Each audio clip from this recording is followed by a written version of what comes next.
Well, good morning, and welcome to another episode of Contramundum. Is Kevin DeYoung.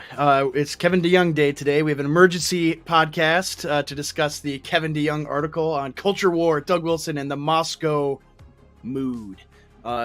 Joining me is my co-host, really the actual host of the show, CJ Engel. Good morning, CJ. How are you?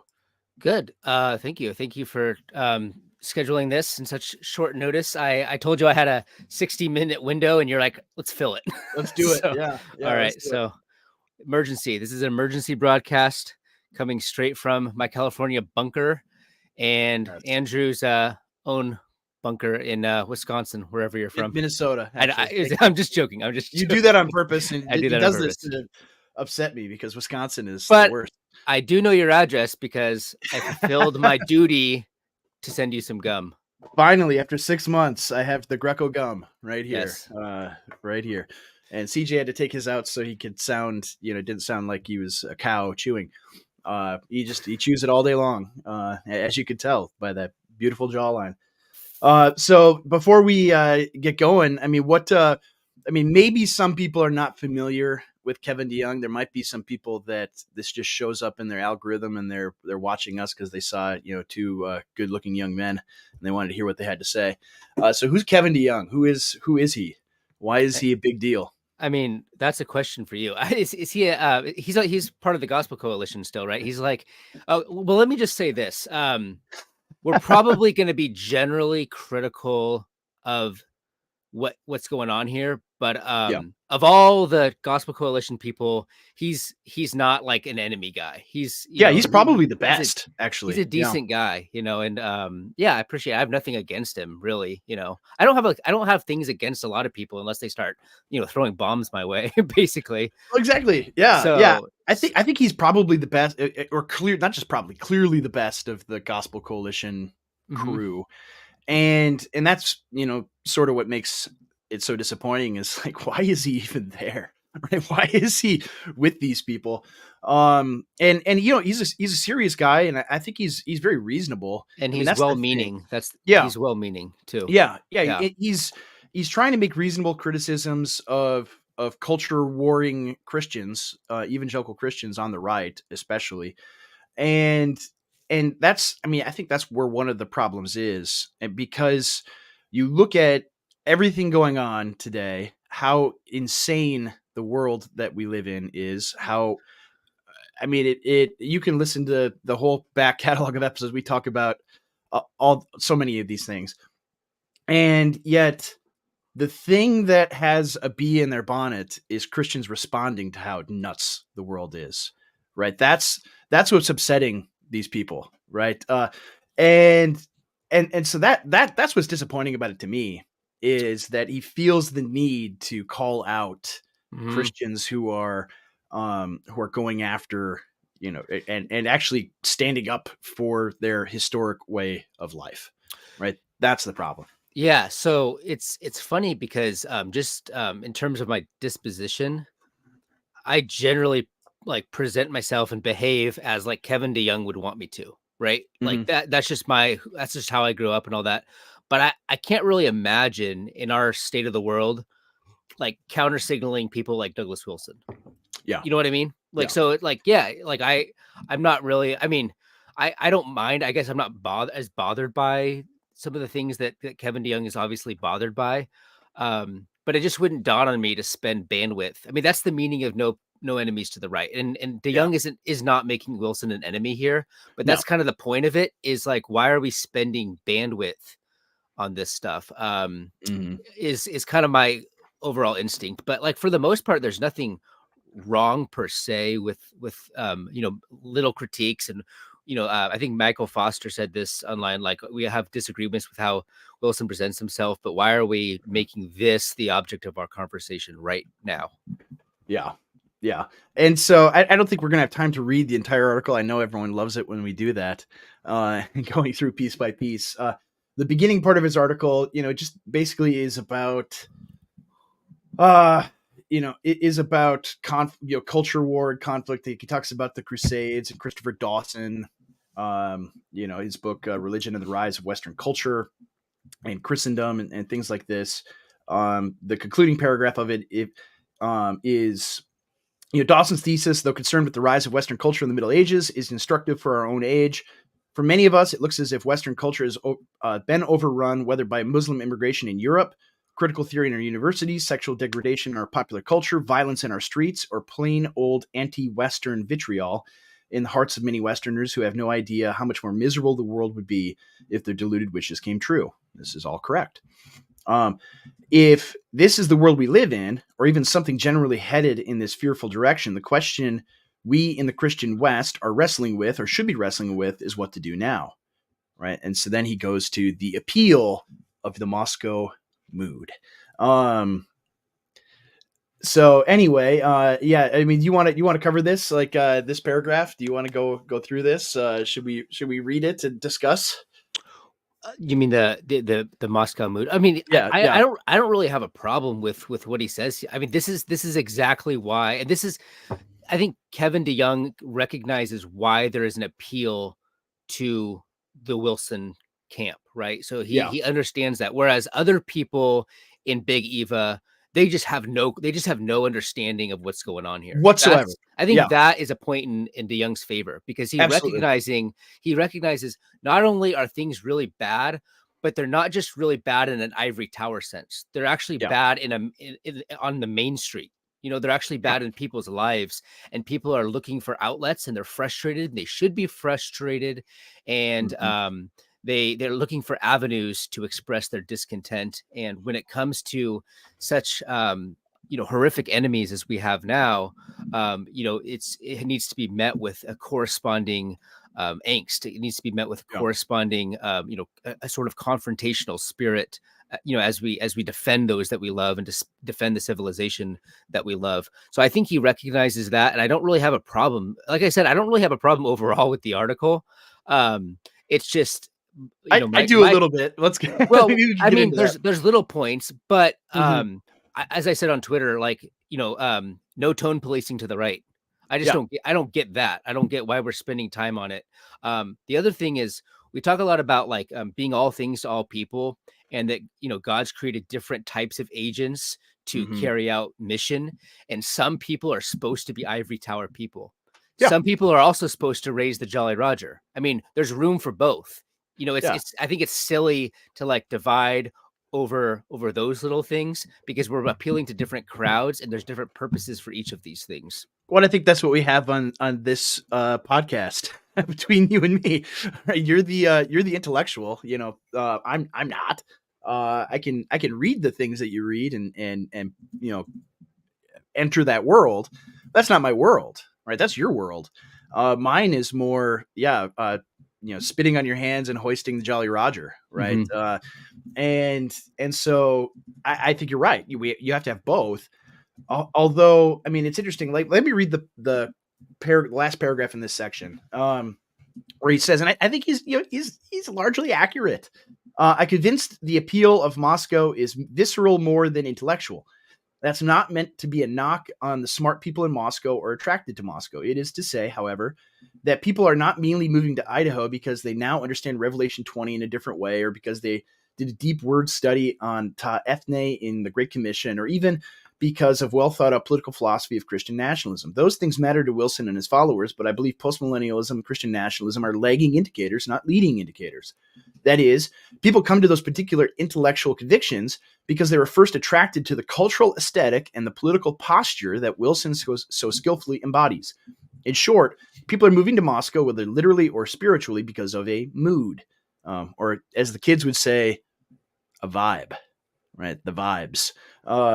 It's a mood that says, we are not giving up. We are not giving in. We can do better than negotiate the terms of our surrender. The infidels have taken over our Christian laws, our Christian heritage, and our Christian lands, and we are coming to take them back. It's like, yeah, exactly. Mm-hmm. 100%. He's absolutely accurate. And what's interesting to me is, right, looking at that, like reading that paragraph, reading that last line, where he embodies the Moscow mood, or the vibe of Moscow. It's like, why isn't everybody doing that? Right? Why is there no one else?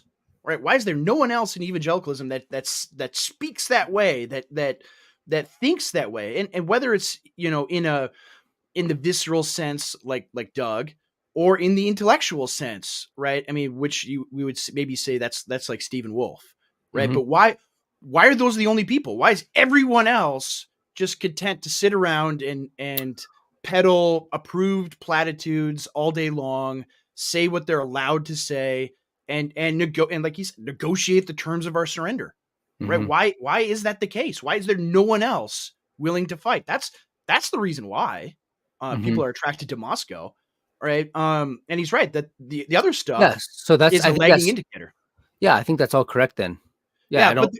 but my question is, yeah, we're in agreement that it's correct, but why is this it? Why is this the only? Why are these the only people doing it? Why are these the only people saying these things? Well, Why yeah. isn't there anyone in the Gospel Coalition or anyone in Big Eva or Mid Eva or anywhere else, right, that speaks this way, that says Hmm. we're not giving up, we're not going to surrender, it's not over, we're going to keep Hmm. fighting, right? No one else says that, or has not even saying those things verbatim, but embodies that kind of spirit. No one else does. All Yeah. of them embody the spirit of defeat and surrender and giving up. Right? Yeah. That's the question. And so it's interesting that it's like, oh, we're gonna attack Moscow. This is the big problem, right? To me, it's like, well, this is an indicator. Like this whole article and everything else is an indicator that they've got nothing. They have nothing that is appealing to anyone, right? Yeah. That's what this article tells me more than anything else. Yeah. I don't think they have. They're still in this mode that like we're sort of at the the best possible system, and Yeah, we're always improving, and they're unwilling to step outside of the system to critique it. But I also think that in terms of why is no one else doing this, I think that's just the way movements ebb and flow. I mean, it's that's always the true. vanguard, it's always the minority. You're Yeah. never going to get, especially the intellectuals. The intellectuals, they live at on a different plane than the people who live among the masses. But yeah, So I I don't agree. Yeah. so it's like one of those things like, and this is the classic conundrum. Like, what is like in terms of like strategy? Should we spend our bandwidth converting the elites, or should we spend our bandwidth converting the masses? That's always the classic conundrum. For like, how should we spend our time? And I think that Mhm. you're just never going to get all of these very comfortable Yeah. pastors and Christian intellectuals on board with things. So I don't really No, have, I don't. I don't see anything there worth critiquing from DeYoung, Yeah. you Yeah. know, No, I get that. I mean, I because think, it sounds descriptive. It sounds like yeah. he's just describing what's going on, which is No, all I true. I agree. I agree. It's. I think to your question, do we try to convert the elites or not? You're right that I don't think that the vanguard of Christian nationalism or Christian rightism or whatever you want to call it, um, is going to convert these people, right? Hmm. Ironically, right, many of them, in at least in theory, should be able to. I mean, this is part of what intellectualism is that you are set apart in an ivory tower, and you should be able to have a much larger degree of freedom to pursue and contemplate ideas that are outside the mainstream. Hmm. But the intellectualism we have today is completely locked up, right? They will only pursue the things in on the, as Tom Wood says, the 3x5 card of allowable opinion, right? Hmm. They'll only do that, and so we have to produce our own, right? We have to produce our own elites. We have to produce our own intellectuals, right? Hmm. That's part of it.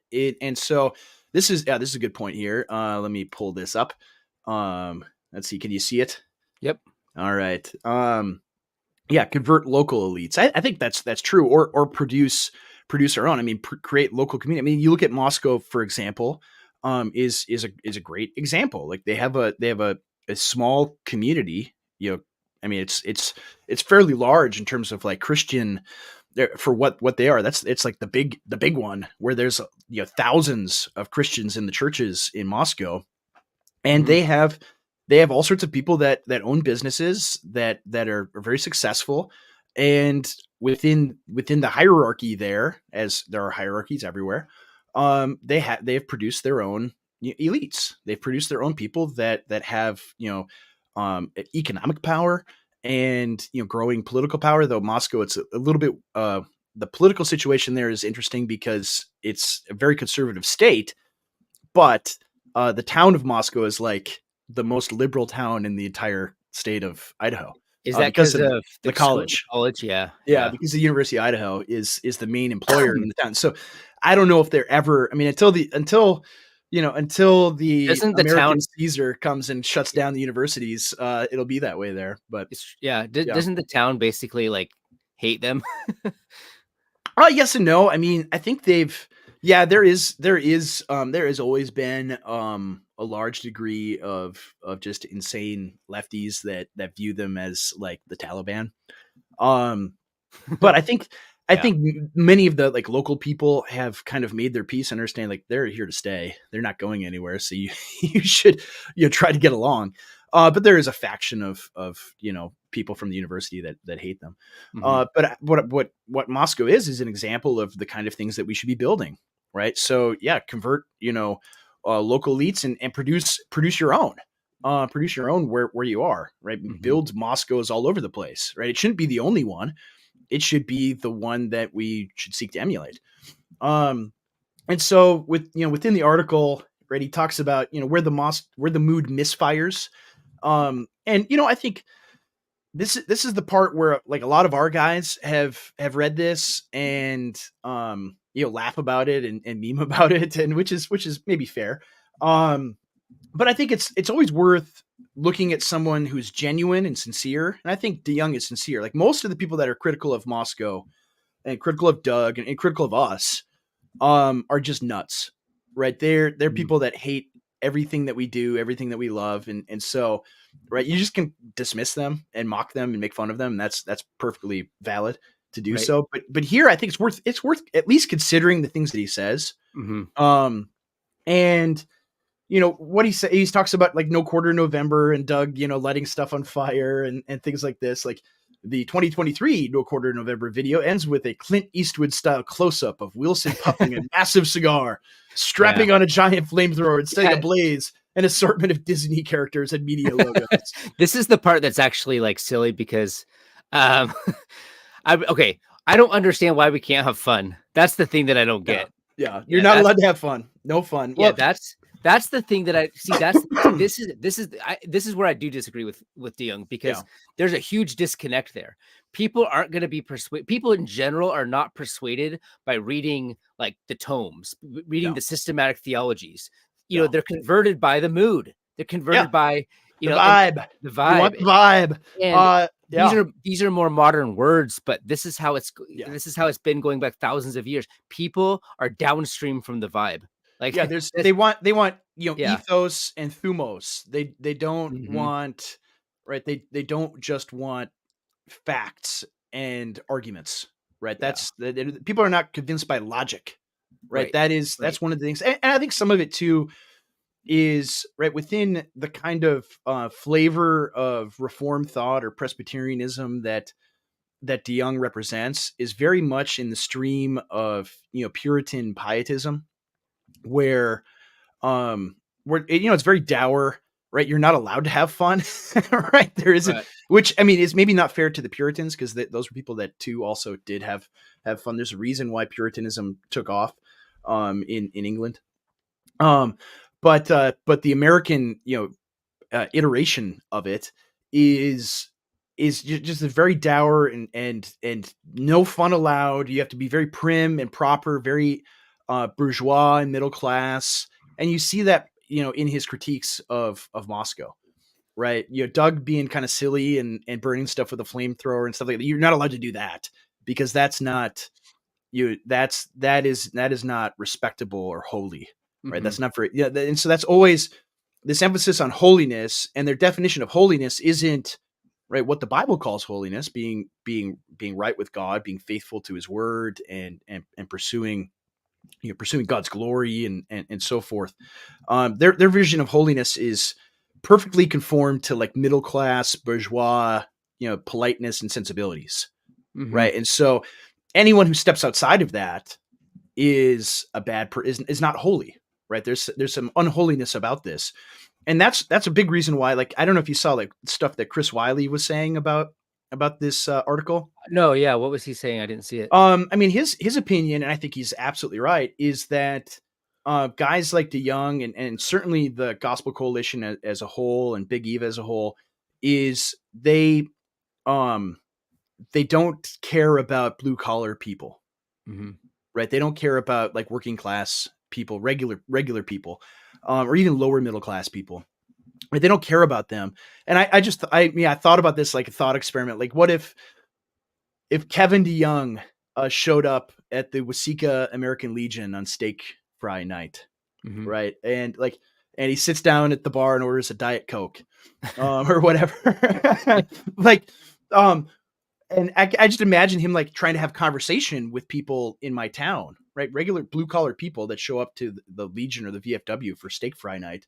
And he would be aghast and horrified at how these people talk, right? The language that they use, just their manners, all of it. He would be horrified by it, right? He would think this is the worst place in America, right? I can't be in this place, because it's full of blue collar people, and there's such a disconnect between evangelicalism and people like him and regular people. And so they can't appeal to them in any way. They can't even speak the same language as them. Right. That's the interesting thing. Whereas Doug can, right. And guys like us, we can, because I think, maybe we live in a little bit more of reality than they do, or it's just like, I like these people. I like the people in my town. I like them. I like being around them. I like hearing their jokes and their stories. And they would be horrified by it. I mean, they would revile it. I mean, they would be totally disgusted by my people. And so that's the vibe, the mood I get from this. Right. And so, one of the paragraphs here I think is worth saying. Second, the video takes cheap shots at other Christians. Wilson's sarcastic bite is not, and this is part of it, like they hate Doug because he's sarcastic, right? He wrote the book, The Serrated Edge, about, you should see how Christians treated each other. Like, you should see how Christians treated each other over the course of Christian history. Yeah. Read Martin Luther and how he talked. Yeah. And Martin Luther's an easy example, but it's actually just more of a fundamental. This is just how people, or even Calvin. This is how effeminate longhoused people used to just interact with each other. Yeah. You know what I mean? Exactly. Like, people will attack me. And you can't be offended by these things, and you can't get all, worried about it or whatever. We tease each other. I know we're on good terms, but even if I had someone on bad terms, like Blake Cowens or something, it's like, who cares? Yeah, exactly. This is good. A good point. To the regime, 1 Timothy 3 only has one verse. They must have a good reputation with outsiders. Yeah. Regime evangelicals. That is their foundational, that's their life verse, right? That undergirds everything that they believe. And the way they define good reputation with outsiders is, right, conforming everything that you believe to their standards, right? That's what good reputation means. It doesn't mean, right, we disagree with you entirely and everything, but you're still a good person, right? You're still an honest, upright, good man. That's what good reputation. Because I mean, think of the context that Paul writes that to Timothy, right? I mean, the entire world hates them and thinks they're evil. And so, how do you understand that good reputation means? Right, this is a person that when we've done business dealings with is an honest person that doesn't rip us off. Right, someone that keeps his word, things like that. Not conforming what you believe to what they believe. Yeah, you don't have to adhere to all the ridiculous mannerisms of current year. Yeah, exactly. Because if that was your standard, you wouldn't be allowed to critique, homosexuality, because that would, ruin your reputation. Yeah. Oh, exactly. But Wilson's sarcastic bite is not first directed toward the wicked, the hard-hearted, or the forces of evil in our world. He takes a swipe at the Ethics and Religious Liberty Commission and the G3 conference. Yeah, both are conservative Baptist groups. Yeah, you should have seen how Peter and Paul interacted with each other on their disagreements. Yeah. Exactly. This is Exactly. part of human living, and And it's okay. It's and you okay. have to Yeah. attack these people because look at the stuff that they're doing and saying and writing. Right? Yeah. The Ethics and Religious Liberty Commission. I mean, one, a conservative Baptist group. Give me a break. Right? What's conservative about them? Yeah. Right? Like, oh, that they don't want to have infinity immigration, only tens of millions of third world people coming to our country. That's what's conservative. They want to slow it by a tiny little bit. Is that what's conservative about them? No, get out of here with that. And G3, don't even get me started with them. We've talked enough about them. I don't want to waste any more time. Groups we might add that would be on the same side as Wilson in almost every important cultural battle. We don't know that. Actually, we know that is not true. Right. Right. The G3 conference. Oh, I believe in democracy. That's what God wants us to have. It's democracy. Give me a break. It's fine if Wilson wants to disagree with these groups. They've disagreed with him at times, but Wilson doesn't mention them in the video in order to make a serious argument. Right. What? Yeah. We're not making serious arguments here. We're not writing footnotes here in things like this. We're not making an academic tome. You do these things because you are embodying the vibe, right? The mood, right? You are pushing an ethos, not a logical argument. And so he doesn't get that, right? He refuses, and maybe to be fair to him, it's because he's an academic and he doesn't think in those terms at all. But if you, like Wilson, are supposed to think, oh no, he didn't, that's hilarious. It is hilarious. And if you like the ERLC or G3, well, good luck if you're not going to make it if you like the ERLC. You're supposed to be triggered because if Moscow can watch their opponents get triggered, that is also funny. Correct. Correct.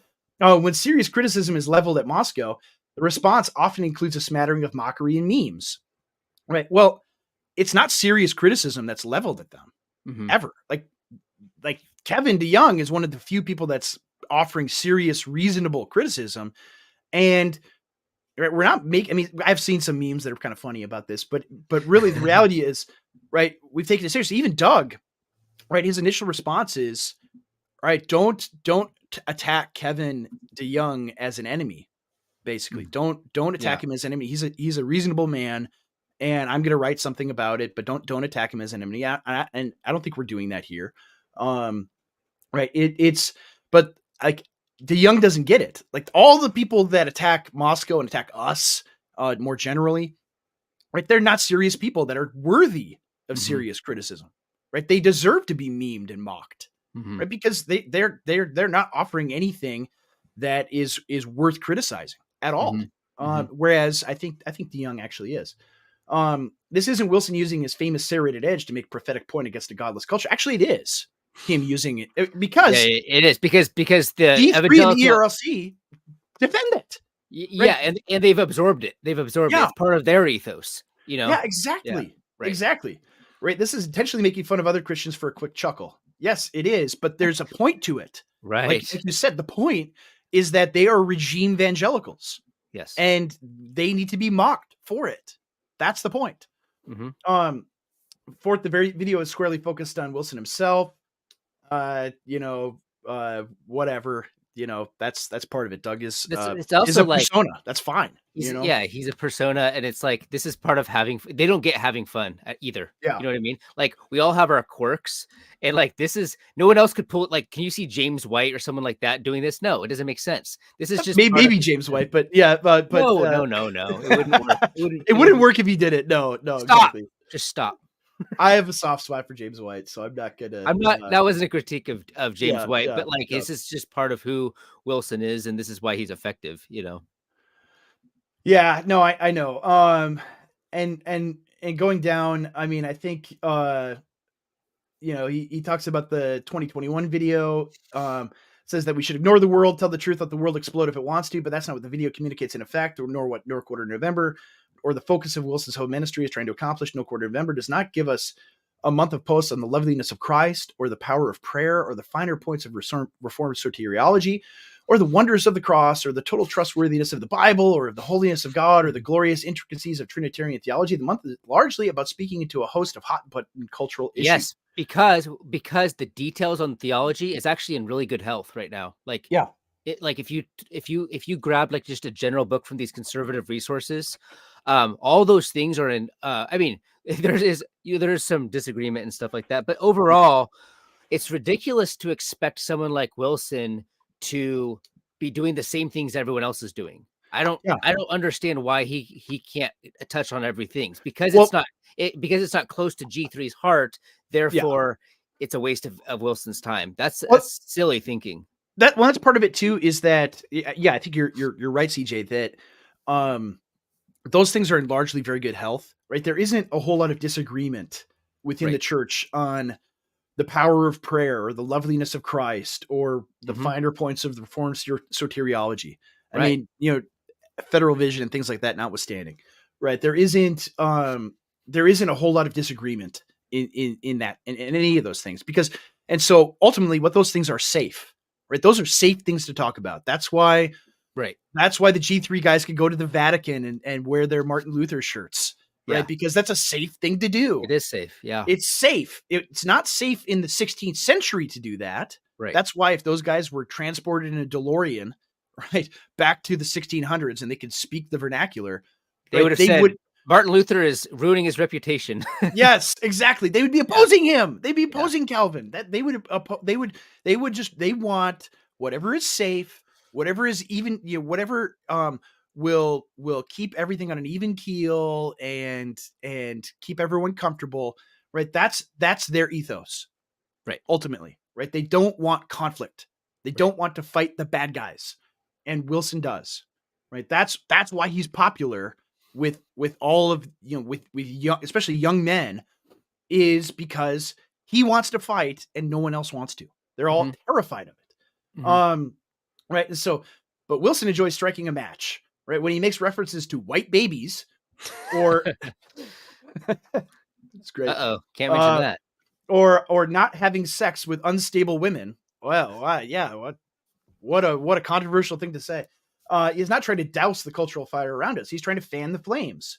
Yes, he is trying to fan the flames because the burning that's happening around us is only going in one direction, Hmm. right? There's teeny tiny little Yeah. ember of opposition to it. He's trying to fan those flames. Yeah. It's been doused. Exactly. The thing about slaughtering sacred cows is you have to fan the flames. Yes, it's and usually with a swagger and a self-parading gleefulness. Because he's having Yeah, fun. Because he's yeah, having fun. exactly. It's Yeah. okay to have fun. Later, he'll come back with nuance and qualification once the conflagration, much to his delight, is already out of control. I mean, you see this, like, this is a criticism that people make of our friends in Ogden, especially like Eric Kahn, right? Well, here, where he will, he'll tweet out something that is inflammatory Hmm. and upsets all of the right people. Hmm. And then once the thing explodes and goes viral, Yeah. then he That's makes the qualifications and the nuances and explains yeah. what he means. And it's like, that's the way to do it. That's Yeah. how it's done. Yeah. Why do you think Martin Luther called the Roman Church, harlot and prostitute and whore and all these like ridiculous Yeah. names? And then once he has everybody's attention, because they're like, did he just say that? Then he elaborates and gets into the details in his Yeah. monographs and essays and sermons and all of that. Yes, this is how polemics have worked for 1,000 years. The Reformation was built on it. Yeah. It's always been done this way. And it's Mhm. funny because like these guys want to celebrate the reformers again. I mean, Yeah, we've the said this a million reformers. times. Yep. They want to celebrate the reformers, but when it comes to doing stuff that the reformers did in our own day, they wouldn't be caught dead doing Right. anything like that. Right. And Which so is that's he's why I saying put it's a the quote on this. That's why I put the quote on the screen. No quarter yeah, November is stupid because it isn't a carbon copy of a G3 publication. yeah, exactly, Yeah. And it's like, oh, he excels at the Mott and Bailey approach. I don't think it is a Mott and Bailey, right? I mean, I think that's actually a fallacy that DeYoung is demonstrating here. That it's not a Mott and Bailey. It's here's this thing framed in the most inflammatory way to draw attention, and it's not all right. That's the Mott, and then the Bailey is the defensible position, right? It's not that you're presenting it in an inflammatory way in order to draw attention to it, Yeah. and then A, you defend what you are saying. a Right? Mott That's and not a Mott and Bailey. a Mott and Bailey is a logical fallacy. This Yeah, is exactly. this is a rhetorical strategy. That's different. Yeah, it seems like a Mott and Bailey because you're going back and you're making it more defensible after the fact, right? That's why he's saying it's a Mott and Bailey. But a Mott and Bailey is those are two different things, right? You say something inflammatory that appears to be one thing, and then you go back and say, "Oh, it's not actually that; it's this other thing." Mhm. Right? No, the argumentation is consistent. When Doug does it, Eric Kahn, or anyone else does it, it's consistent. It's like here when Eric did the well-used mattresses tweet, right? If you remember that one, it's like Yeah. it's not a Mott and Bailey to then go on and qualify and explain what you mean by Mhm. that and how it's actually true and accurate. Mhm. You know, it's just it's I so don't think silly. yeah, this just strikes me because I don't think a lot of modern people can comprehend, like, pre-American, like, pre-20th century American rhetorical strategy at all. I don't think they have the ability to do that. No, I mean, like you say, because we're so longhoused, we're so conformed to like a feminine Mhm. understanding of discourse and discussion Right. that you when men start to actually argue like men, it's really off-putting to a lot of people Yeah. because I because mean, they're not used to it. this is one thing that Doug Wilson is actually really good at, is recognizing that rhetoric is warfare. Like, Yes. you're not just, appealing to rationality. You're actually engaging in a battle when you're using rhetoric. So that's what Wilson is using. He's looking at his arsenal and seeing what weapons can I, use to influence things in my direction. Yeah. Yeah, absolutely. I'll skip down here a little bit further because I think this is where some of his critique, actually lands, or at least is worth considering. Is There's a difference between snacking on Moscow once you are fairly already full of good Christian discipleship and feasting on Moscow for 3 square meals a day. I fear that much of the appeal of Moscow is an appeal to what is worldly in us. As we've seen, the mood is often irreverent, rebellious, and full of devil-may-care playground taunts. That doesn't make us better Christians. Sounds like, yeah, it's like a dark alchemy. Yeah, exactly. Yeah. Exactly. I mean, Yeah. it's the same thing. And again, this is the very Puritan, pietistic, right? If you're having fun, you're probably doing something bad, Mhm. sort of outlook on the Christian faith, Mhm. and so I just got to reject that entirely, right? It's not it. That's not how the world is, um, and I think it actually does make us better Christians if it's done rightly and done well. The well-worn critique of the seeker sensitive movement is apt for the Moscow mood as well. What you win them with is what you win them to, right? I think that's true, right? If I've been in the Moscow orbit or world for a long time now. I guess you could call me an old head. Where I remember back in the day when they had the print magazine Credenda Agenda, Mhm. and one of the columns there was like the Cave of Adullam, and the Cave of Adullam is from the Book of Samuel, where David's kind of he's out on the fringes, and all the people that came to him were the people that were deeply in debt or were kind of outlaws for various reasons, and they were the kind of the dregs of Israelite society, and they all saw David as the king in waiting and the one that was going to set set things right for them personally, Mhm. as well as for the nation as a whole. And so those are the people that he attracted, right? The people on the fringes, on the outside, that were gathered to the Cave of Adullam.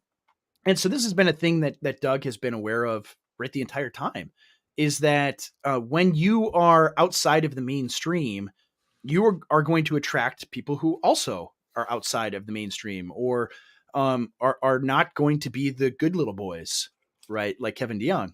Right. And so there is a danger there, right? There is a danger there that the people that you attract, they might be rough around the edges, right? That could be a Right. problem. Or they might be. I mean, this is I've been in the Series C, and this is often the case in the Series C, is that a lot of the churches are people are people that they're homeschoolers, they're maybe a little bit off kilter. Some of them are very antisocial, right? They don't want to be in the mainstream because that's like just their personality. Mhm. And that's why they're there. And so you can have a lot of churches that are not always the most healthy, because you have a lot of people that have their main issue, which is whether it's homeschooling or a particular political thing, or they're hardcore reconstructionists, things like that. And it's difficult to shepherd people, right? And to have unity and cohesion and a strong church in that environment. It's always been a challenge. Um, but at the same time, like, I think those are the best people because they're the people that get how bad things are Mhm. and want to fight it, right? And so those are the people you're going to attract. And I, yeah, at the same time, it's like I don't care. I don't want, I don't want um the upper middle class, mainstream, good little boys that are going to conform everything to, polite regime standards. Mhm. Right? Those are not the people that I'm after. Those are the people that Kevin DeYoung and the Gospel Coalition, everyone else is after. And it's like, well, you can have them, right? That's fine. I mean, G3 is after that too. You can have those people that just want to go along and get along and don't want to rock the boat. But I want the people that I want to be in the cave of Adullam right now. That's the Mhm. right place to be, right? If you're in Mhm. Israel, 3,000 years ago, you want to be with David. You don't want to be with Saul, right? And so, Right. what you win them with is what you win them to. Well, great.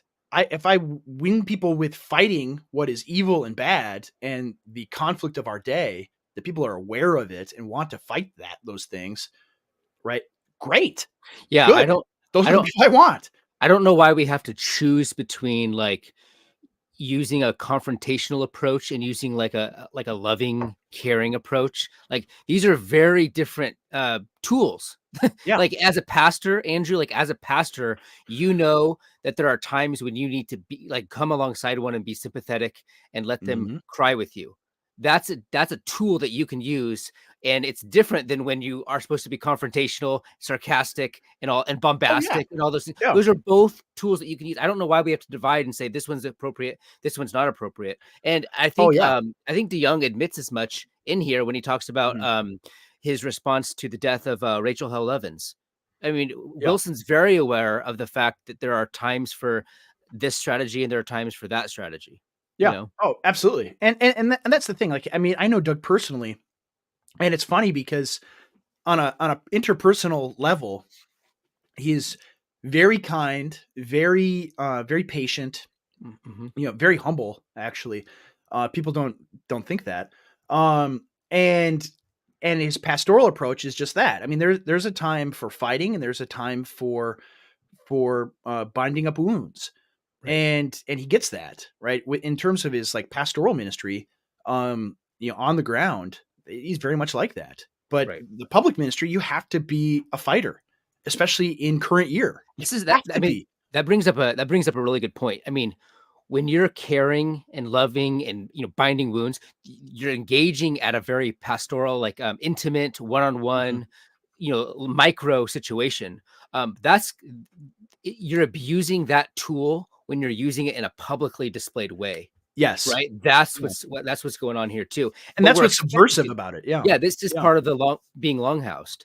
Yeah. Is you're not allowed to be bombastic in public. You have to you can't differentiate between opportunities, different contexts.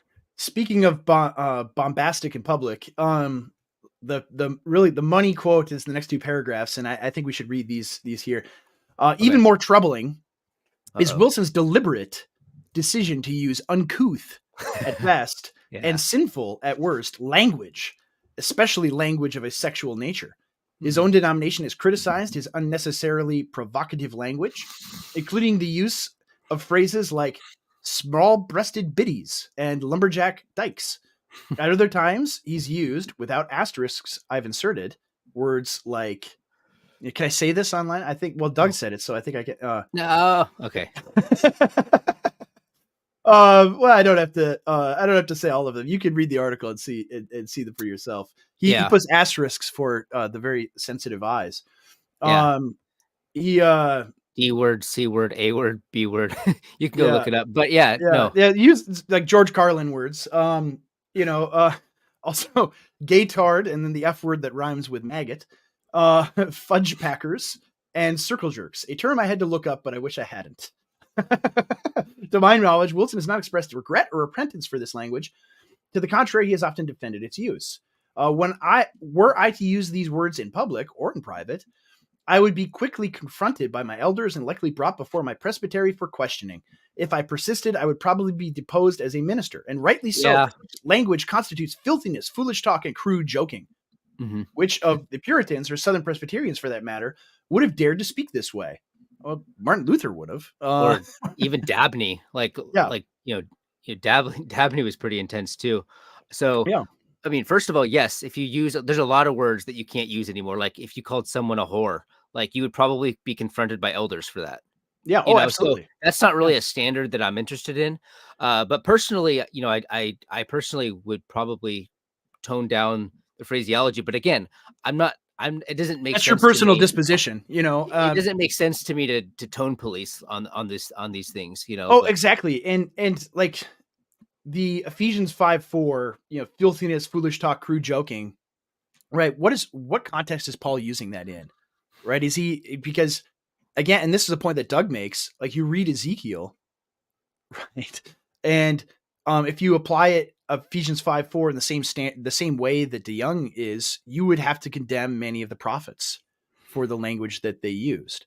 mhm, Um, you would have to condemn Paul even, right? I mean, the word scubalon uh, is not translated as filthiness, right? It is literally the S word, right? It is literally excrement, right? I'm not even. I don't. And that's the thing. Maybe I'm long. I don't even say it publicly. I don't even talk this way. Um, yeah, I don't think Longhouse is refusing to say those words, but I do think it's getting really like nervous about it. well, exactly. Like I mean, It's you getting you saw. concerned. Yeah. I don't know if you weren't on Twitter. Like apparently, alleged federal informant Blake Callen's rage quit Twitter, and he did Yeah. it.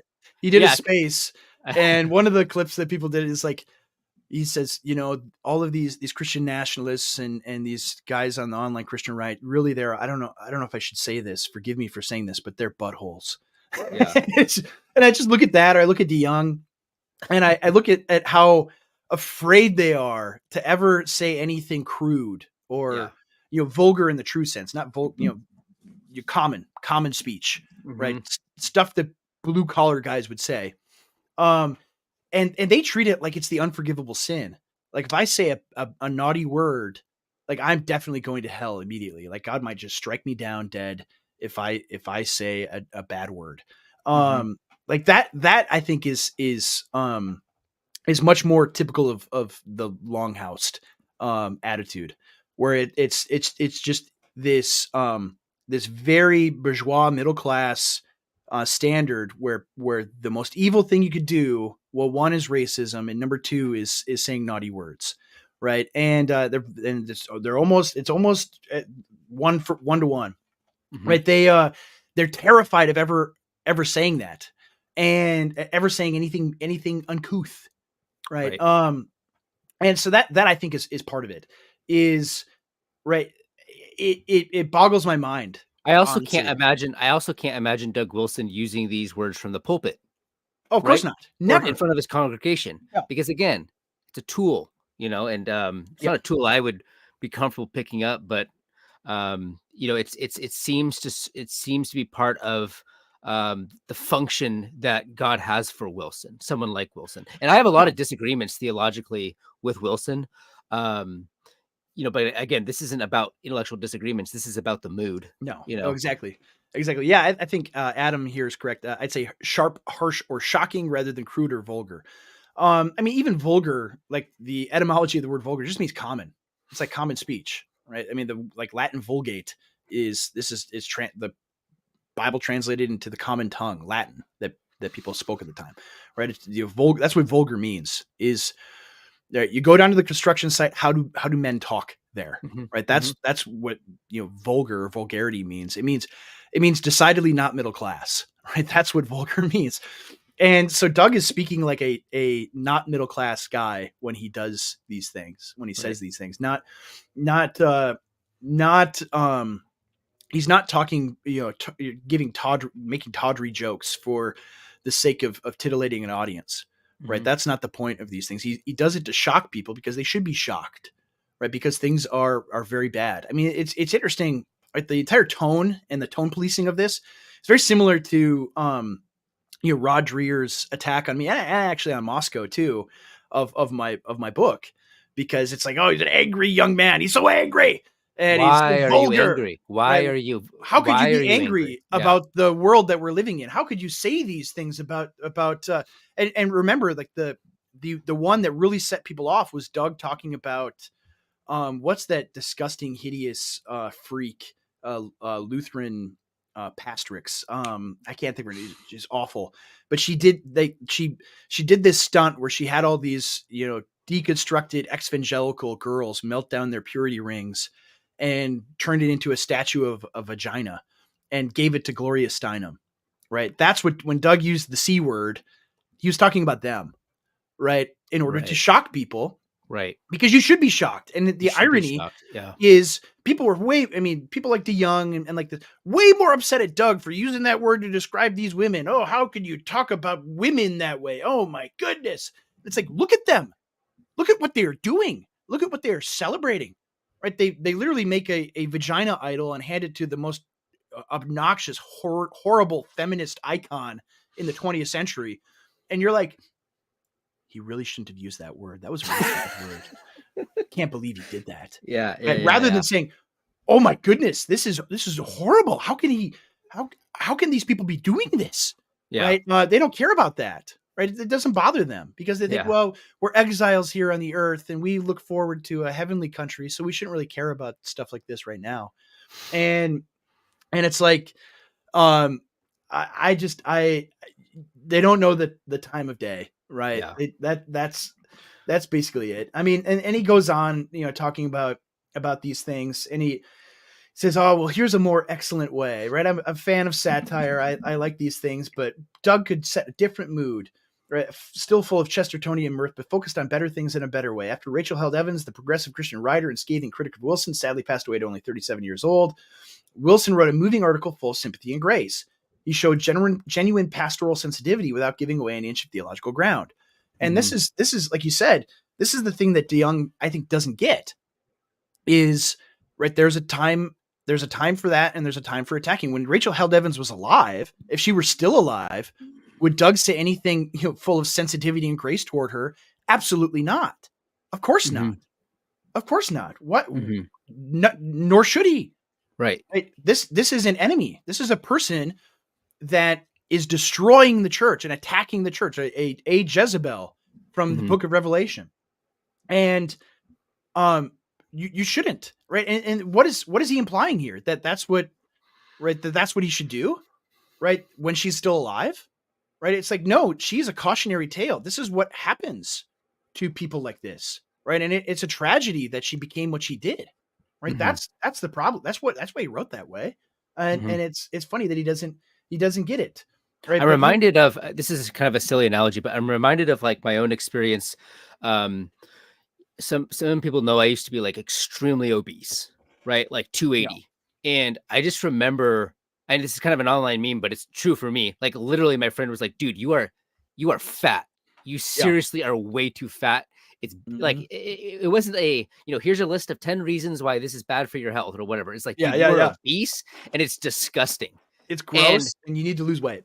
Yeah. And it was like, it offended me, Yeah. But, I was really offended. I was ticked off that he would say that, and I changed my life. We're, good friends still, but like literally I needed that. I had a similar thing, right? Similar thing. I was in my first year pastoring, an older pastor who had just recently retired, sat down and had coffee with me. And this guy was, he was a Navy officer for a long time before he was a pastor. And so was very direct, like a military man is. And he said, Andrew, you're too fat. All these pastors are fat, right? In our denomination, they're all fat, and you need to stop being fat, right? That's the most important thing you need to focus on right now. And I was around the same weight, between 280 and 310 for a long time. Yeah. And I didn't get offended at him saying that at all. I was like, you're right. You're right. I've never really thought about this because no one ever dares say anything you don't want to hear. But he was very pastoral in a direct confrontational sense and said, no, you need to lose weight because people are not going to respect you if you're the slovenly, obese pastor, right? They're going to think this guy has no discipline. He has no self-control, and you need to, and that's the thing that you are communicating every moment of every day when you weigh this much. And I took it to heart and I lost a lot of weight. And you're right. It's the same thing, right? Yeah. You need to be told those things, and people don't want to because we're longhoused, man. We totally are. And we don't want to be told anything we don't want to hear. Yeah. And what is Doug doing in these things is what you're saying.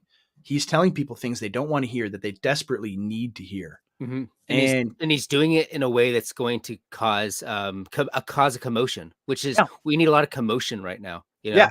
Oh, absolutely we do. Right? We need the fight. We need to draw attention to these things, and he's Mhm. doing it the right way. And I mean, I'll finish. We're almost out of time here. Yeah, I'll read I'll one read more the minute. final. Yeah, I'll read the Okay. final thing that he says. But he would have to dial it back, way back, the sarcasm. Yeah, He would have to yes. decrease so that Christ can increase. Again, here's Ooh, the Jesus juked. Yeah, you yeah, can't. exactly. Here's the pietism that DeYoung, it just oozes out of him, Mhm. right? He would have to press pause on the perpetual pot stirring. He would have to No. cultivate a depth of Hmm. intellectual exploration that is more lasting. Yeah. Okay.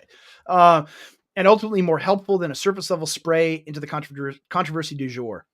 He would have to refrain from keeping his pointer finger permanently extended in a search of eyes to poke.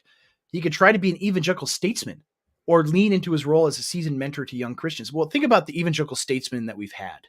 Right? Mhm. Think of Tim Keller and his entire ministry, right? In terms of like the goals that he set out to accomplish was, Statement. Very statemently. Yeah. but it was a failure. It was a Okay. failure. I Yeah. mean, no, it A really failed was. statesmanship. Yeah. It was like we didn't. Right? What did it give us to have an austere, respectable statesman like Tim Keller? Right? What did it accomplish? Mhm. Nothing. Mhm. Nothing. It only continued the decline, at the same pace that it's always gone. Yep. And so, uh, anyway, especially men who don't need permission to be brawlers as much as they need a godly role model to emulate a spiritual father to correct their youthful excesses. He could use the 8th decade of his life to devote his considerable writing talents to persuading unbelievers to consider Christianity, to passing on the Reformed faith, and to offering a deep, penetrating cultural analysis. I believe he could do all this if he wanted to. Right? Again, like DeYoung, I don't think gets it. We already have that. And Yeah, it's yeah, I mean, we only have a minute, but like we already have lots of those people, and we do need those people 100%. But we absolutely. also need brawlers. You need both, because they serve different functions. Yeah, Yeah. absolutely. Um, Yep. And so that's pretty much the article. And I think DeYoung doesn't understand the need for the hour, right? We need more men like Doug, not fewer. We need Mhm. more guys that are willing to stand up and fight. Mhm. And and like brawler, I mean, he's using that because like the language of a qualification for an elder is in the New Testament is not a brawler, right? He's using that deliberately, obviously. Yeah, within the Um, congregation sense. Yeah. yeah, in the Yeah. congregation, you don't want to cause fights, but these are fights that have to happen. Would the prophet Elijah be considered a brawler according to Kevin DeYoung? Absolutely, it would. He would. Mhm. Mhm. Um, and we need more Elijahs, right? Mhm. We need more prophets, and we don't have them. Like that's what we need right now is men that want to fight. And DeYoung says, nope, nope, that's not holy. Can't do it. Yeah. You need to be, you need to just be a good little boy. And so, yeah, I mean, it's a critique that is worth reading, but I mean, you ultimately you have to dismiss so much of what he says Just the tone policing. because So, it's tone policing. Yeah. yeah. Well, Speaking of being direct, yeah, I you got got to go. I got to bail. I got to go too. This week we are going to discuss. We didn't discuss Ireland today. We want to discuss Ireland and many of the other things going on. And And we the will do that. testimony, wasn't there like a testimony about Christian nationalism or Yes. something? Yeah, Oh, we'll we we'll got do to that talk too. about that. So Anyways, Thursday we'll be back. probably Thursday. Yes, Probably Thursday. We'll keep you probably Thursday. posted. It is not over. We'll It's be not back. over. We will be back. We are back. So everyone, thank you so much for watching, listening. It's been a lot of fun. Thank you for all of your comments in the comment section. We love them so much. We will see you all probably Thursday. And until then, stay dangerous. And we will see you next time.